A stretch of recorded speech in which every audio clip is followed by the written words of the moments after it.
what are you going to do? All right. Well, hey, here we are. It is Friday's Daily Office. I'm Pastor Kurt. And I'm John. And we are in Numbers chapter 20. And I've got a funny story to go along with this passage.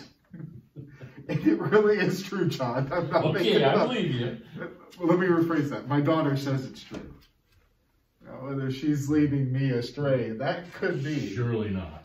So, in the first month, the whole Israelite community, we're in Numbers 20, sorry, arrived at the desert of Zin. They stayed at Kadesh. There, Miriam died and was buried. Now there was no water for the community, and people gathered in opposition to Moses and Aaron. They quarreled with Moses and said, "If only we had died when our brothers fell dead before the Lord. Why did you bring the Lord's community into the desert? We and our livestock should die. Why did you bring us up out of Egypt to this terrible place that has no grain or figs or grapevines or pomegranates, and there's no water to drink?" Wham. No pomegranates. No pomegranates. Wow. I love the things they complained about. No kidding. So Moses and Aaron went from the assembly to the entrance of the tent of meeting and fell face down, and the glory of the Lord appeared to them.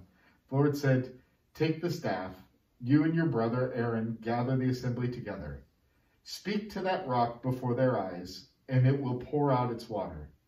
You'll bring water out of the rock for the community, so they and their livestock can drink." So that's what they did. That's the rest of the chapter is that. Except instead of speaking to the rock, Moses goes over and hits it twice because he's just, "See, I'm going to show you to all the people." And so God says, "You didn't trust me." Anyway, that's a whole nother story. But I love this story of water from the rock. And I was telling John, Dwayne Johnson, whose stage name is The Rock. Right now, I think he's got a whiskey or some alcohol that he sells under his name, and he's coming out with a vitamin water. And so I think he should name it Numbers 20 so that it can be water from the rock. And I think maybe I'll sign up. I don't know. I think he should, and it would be absolutely hilarious, but that's neither here nor there. But you know, this whole, do you trust God enough? And can you imagine, "Rock, hey rock, would you please give us some water?" I mean, not sure this is going to work. Yeah. Yeah.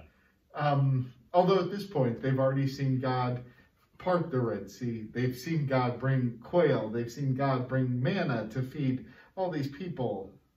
So they kind of expected it and then, don't they? And months and months. So this shouldn't have been... Big deal for them. No. Yeah. But regardless, Moses didn't trust God. And because of that, Moses was the last of that generation to die in the wilderness. Mm-hmm. And then they were able to go into the Holy Promised Land after that. So, which there's a whole nother thing around that. But God provides. And the story of the rock ends up, that saves the people, ends up traveling through the story with them. And there's this understanding that the rock follows them everywhere they go, providing water. It's a very odd story. Yeah. And so later on, God is your rock of help. Eben Ezer. It just flows into this. And so, and so when Jesus says to Simon, "You are no longer Shimon, you are now Petros, rock." This is part of the story. So the rock thing has carried on and carried on and carried on, but it started there. It started there. It started there. That's interesting. Yeah. So... Okay. I just, those stories that flow through time, once you look for them, you start to see them. Yeah. You start to see them, like in Genesis, Isaac getting sacrificed by Abraham. And if you look through the Old Testament, knowing to look for that story over and over again, you see it over and over and over and over again until you come to Jesus, when God says, when Jesus gets baptized, "This is my beloved son, listen to him." And everybody who knows the story of the Hebrew Bible goes, uh-oh, he's going to die. Yeah. Or something bad's going to happen. Bad's gonna happen. Just like happened to Isaac, just like happened to Jacob having to leave his family, just like happened to Joseph getting sold into slavery, just like happened to the people Israel going into slavery in Egypt, just like happened to Jephthah's daughter, just like happened to boom, boom, boom, boom, on David having to run away. There's a lot of reoccurring things. If they'll all go back, right. Start. So what is the reoccurring theme for this church? Huh. That's a good question. That's it. I didn't prep you on that. Good luck. I just thought of that as we were talking about this, because that rock theme does go through. I'm sure there's something. I wonder what the reoccurring theme is I'm not sure for this church. I think that would be a good thing for all y'all to think about. Oh, yeah. What is the reoccurring theme as you look back at this church's history? You were started in a parsonage basement, right? And then the fairgrounds. And what was the intent? What was the theme that continued through? Well, I'm sure it didn't have this year included. But I think it did. Oh, okay. I think a large enough vision can encompass anything. That's true. That's true. A large enough vision can encompass anything. And that's something that our church right now, we're wandering, just like the Israelites in the desert. No question about it. And part of that is because what are we here for? What is the connecting theme for this church? So just something for us. Well, I know this is Friday, but if you go back a few days, you know what it was yesterday. Yesterday was a good example of this church. The people in and out, the people were so grateful to be able to walk in the doors, walk into the sanctuary, you and Bruce to provide ashes and that kind of stuff. That's what this church is all about. About connecting with people. Yes. Yes. So connecting people is part of a big part of our vision. Yeah. And so right now, part of why we are wandering is because it's a struggle to do that right now. Yeah, I told, I don't know how much of this is going to make we're just talking. Yeah, we're just Although talking. Yeah, I did that with Andy Ewing and everybody was like, that was really cool. So I would not have, without the pandemic, have designed an Ash Wednesday service that went 7 hours. Yeah. But I got to talk with individual families and those who came in that I got to apply the ashes on. One, I found out Bruce is a better Q-tip ash putter on than I am. He's had a lot of practice. Oh my gosh.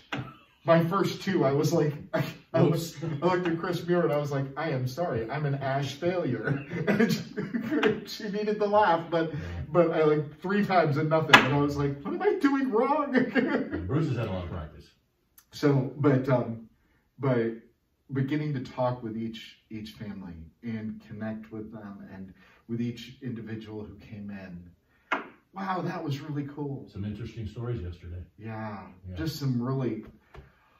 Oh, well, I had one person. Why we're here. Who they grew up in this church, but they had never done Ash Wednesday, and it was their first one with them and their family, and I got to talk with their kids and then we had another person who had not grown up in church and they just were like, what is this about? And we connected with a daughter of a pastor who had passed away, and they just moved to the area, and it was a healing and beautiful experience. Kind of, that's what it's all about. Right? Oh, it was so much fun.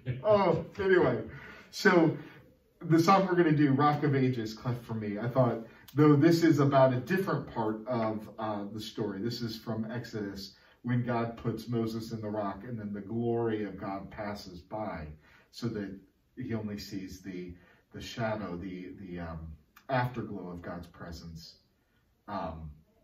This is also about, that's connected to this story. and one of our members actually was in the place where this was written in England. And really? Yeah. I can see his face, grab him for the name, and it's not coming. But he was an RAF pilot. And, I'll just keep talking and eventually it'll come. it'll come. Sorry, I have snow shoveling hair, and it's just been that day. Anyway, we're just going to sing before we go any further. So, all right, here we are.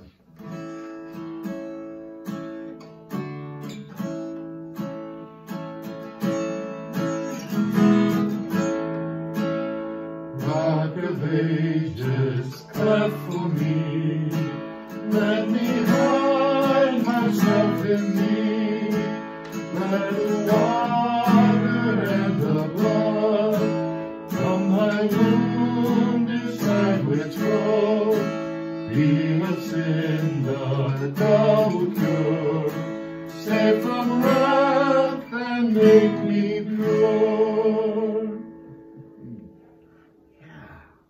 Nice. Yeah, that's good. Good song. Well, I hope you have a day that is steady and surrounded by the Rock of Ages. That God is with you. Blessings to all.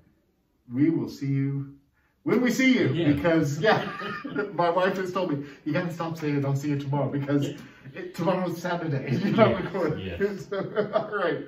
God bless you. Thanks for being with us.